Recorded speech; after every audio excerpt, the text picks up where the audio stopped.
Sveiki. Dabar parodysiu, kaip nubrėžti geologinės ribas, geologinius kontaktus tarp dviejų sluoksnių, kai jūs slūgsojimo elementus žinote tik viename taške. Šitą jūsų viena iš pirmųjų užduočių ir man atrodo, kad kam buvo mažiau aišku, galbūt aiškiau po šito video. Na, tai mes turim, tarkim, kad turim tašką D, yra čia, turim atsikasėm smėlio molio kontaktą ir pamatam pagal dešinės rankos taisyklę, kad yra tiesos azimutas 330, o polinkio kampas yra 30. Gerai. Tai pirmiausia, susikonstruokim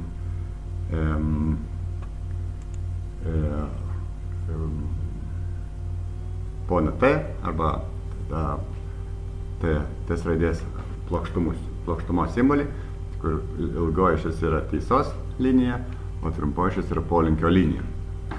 Ir ją užsineškim ten, kur turi būti, tai yra taške D, kadangi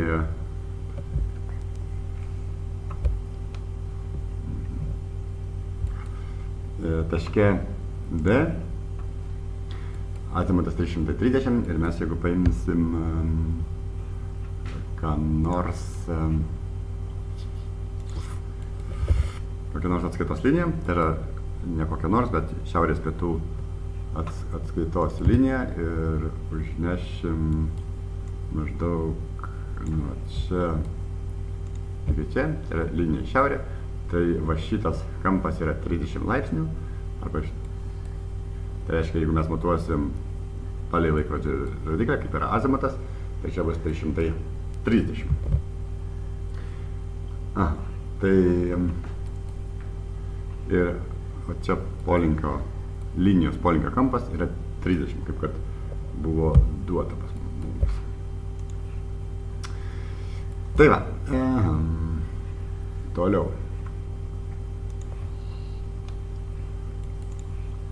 Na, tai dabar reikia pastebėti, ką mes čia turim. Mesgi turim, kad būtent šitam taške, na, ši kokybė nėra labai gera, bet visgi, kad šitas taškas yra ant izohipsės, ant būtent 120, čia yra 140, 130, čia nusitrinė, nežinau, yra 120, 110, 100.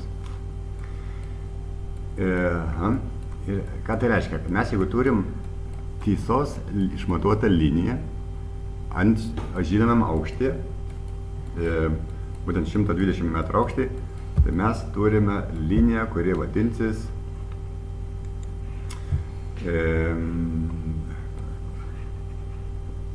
kaip? Teisingai, stratozahipsė. Truputį pataisiau įrašymo aplinką. Gerai. Tai šita linija yra horizontali linija.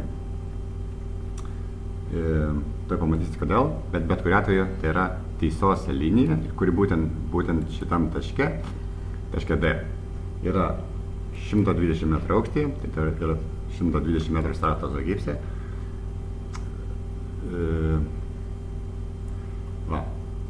Tai dabar, kaip mums reikia kokia užduotis? Mums reikia, norint nubrėžti kontaktus tarp geologinių ribų, tarp geologinių kūnų, pavyzdžiui, smėlių karmoliuko, mums reikia daugiau stratozahipsės. Tai yra lygiai atvirkštinė užduotis, kaip mes pirmą turėdavėm stratozahipsės, tai yra turėjom izohipsės, turėjom kontaktus, kur kerta tas stratozahipsės, brėždavom stratozahipsės. Dabar bus atvirkščiai. Na tai va, dabar, ką mes padarysim, mes nubrėšim pjūvio liniją AB, kad pastebėtumėt, kuris lygiai grečiai polinkio linija. Tai yra, kadangi polinkio linija yra tikrasis polinkio kampas, nes yra didžiausias polinkio, tai yra linija, rodant didžiausią polinkio kampą ant mūsų kontakto. Tiesa yra mažiausias polinkis, tai yra 0, o tiesa didžiausias. Bet kuris koks kitas kampas, kaip kad pavyzdžiui pavyzdžiui, toksai, ne? Tai šito bus kažkoks jau kitas, mažesnis kampas. Čia yra pats didžiausias kampas, polinkio kampas, to sluoksnio mažės. Gerai. Toliau einam.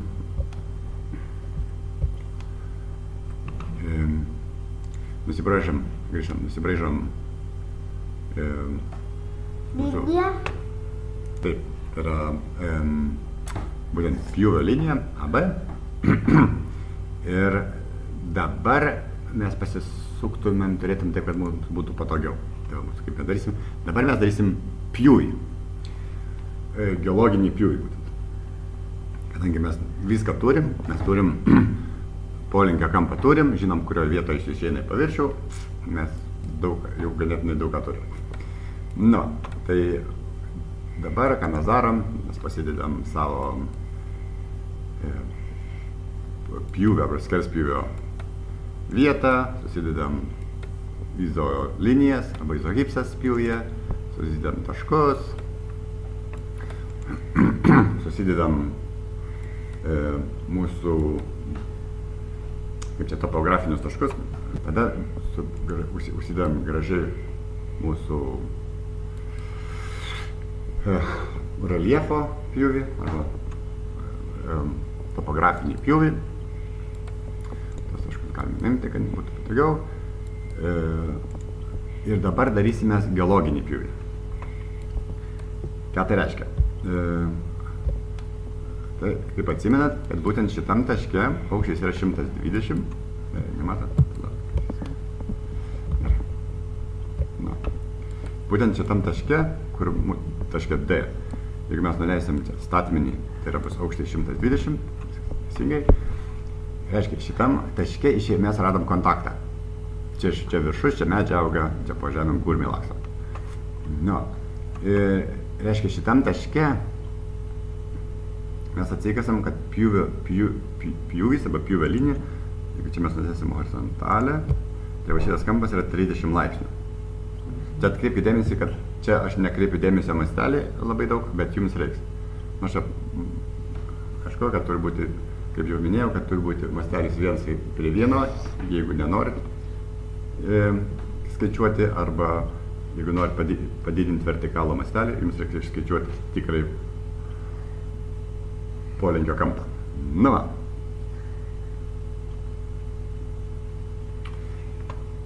Tai va, tai šitam krašte mes iškart brėžiam geologinį pjūvį arba kontaktą. Pamatavę 30 laipsnių. Ir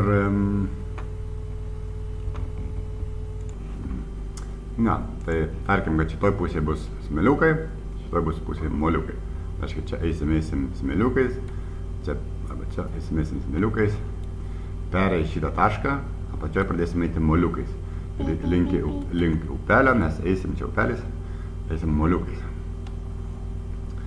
Aha, ir visą laiką eisim tikriausiai moliukais. Yra tik vienas kontaktas, atrodo. Nu, pažiūrėsim. Gerai.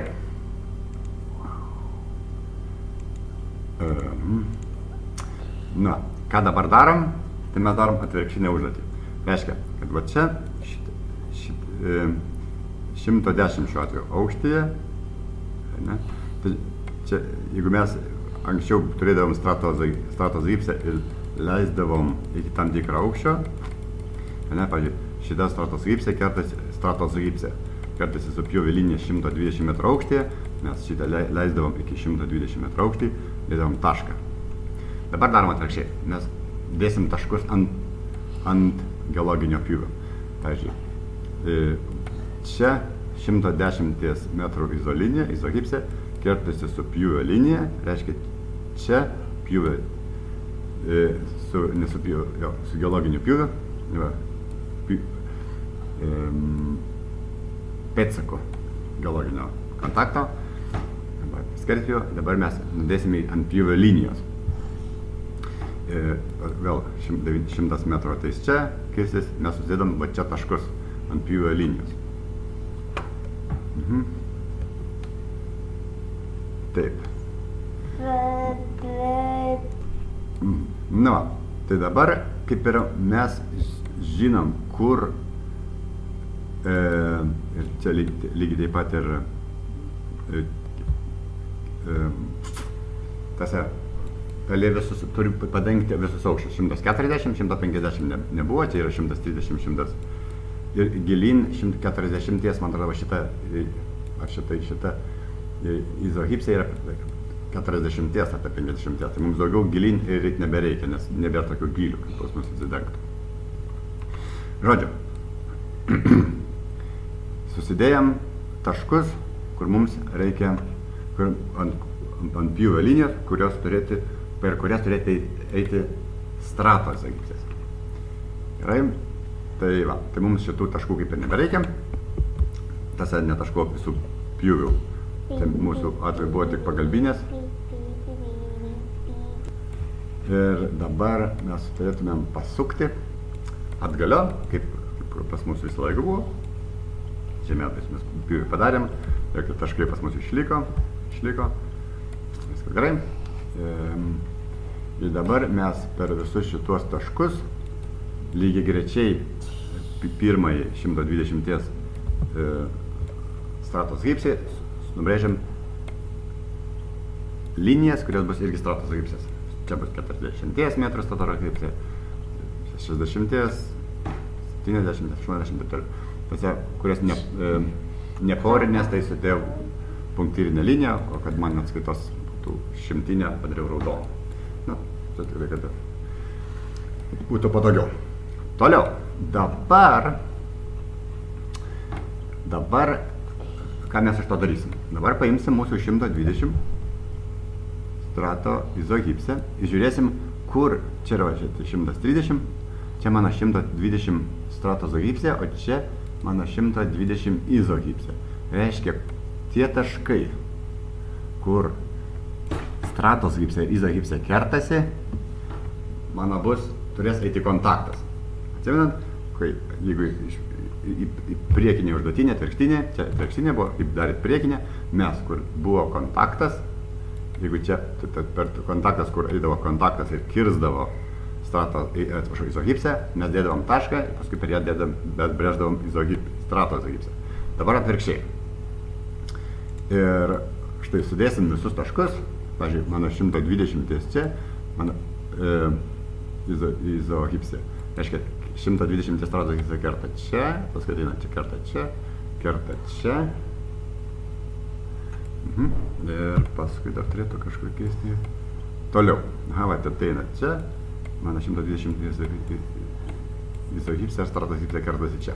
Ir viskas daugiau nieko nesikerta. Ir taip toliau, pavyzdžiui. Ir visas taip susideda. Pavyzdžiui, dar 100. Va, mano 100 izohipsė kertas 100 stratos gipsė čia, ateina kažkur tai ten kertasi, paskui ateina čia, man atrodo kažkur čia kersis. Va čia. Ir visas susideda. Ir gausies tokių nemažai taškų.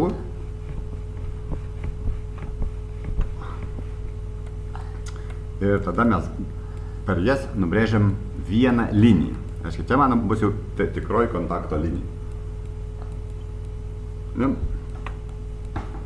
Eina, būtent prasideda kažkur tai, bet per visus susikirtimo taškus, kaip tuose vaikiškuose sąsiuviniukuose mokymuose, visus taškus sujungiam ir žiūrėsim, kas gaunasi. Vėlgi, jungiam plastišką liniją gražią. Na va, ir viskas. Tas tik reikia dabar ką padaryti, mes patį kontaktą turim. Ką reikia tik tai paimti ir gražiau apipavydalinti. Kad ir taip. Ane? Čia mano visur bus moliukai, čia mano visur bus moliukai, kontaktas. Štai, iš vieno vienintelio taško galima padaryti. Tačiau reikia čia atkreipti dėmesį, kad toks metodas tinka tik gana išskirtiniais atvejais, nes kontaktas tarp uolienų, ar tarp smėliukų, šiaip ir moliukų, turi būti plokštuma. Nes jeigu bus kažkiek pavingiuotas, tai bus, jeigu nedaug, tai gerai, bet tose, kai kur, pavyzdžiui, Lietuvos sąlygom gali kai kur tas metodas ir tikti, bet kur daugiau komplikuotesnės, nelabai. Tačiau toks žemėlapio sudarimas, kad net ir Lietuvoje dirbant, jeigu ieškai kažkokių kontaktų ir atsikasi vieną kontaktą, kaip, pavyzdžiui, taške D, nes geologinis kartografavimas iš principo tai ieškojimas kontaktų, niekas kitas. Tai yra, geologinis kontaktas yra kontaktų ribų tarp geologinių kūnų žemėlapis, jeigu galima taip įsireikšti. Na, ir tai, jeigu mes, pavyzdžiui, čia nubrėžim tokį žemėlapį, tada mes norėsim patikrinti, mes galėsim eiti ten, kur, pavyzdžiui, upelio slėnis, tai gali būti atodangų, pavyzdžiui, jeigu čia bus ariama dirva, mes čia neisim. Bet mes žinosim, kad kažkur čia mes tikrinsim palei šitos taškus, kur. Ir jeigu bus kažkur kitur, tada mes turėsim kitokį stratos gipsis, galbūt kūnas bus įsilenkęs, jeigu nedaug. Pavyzdžiui, tokiam Lietuvom sąlygom tai nėra labai didelių raukšlių, tai tas metodas gali tik ypač būti labai geras planuojant maršrutus. Tai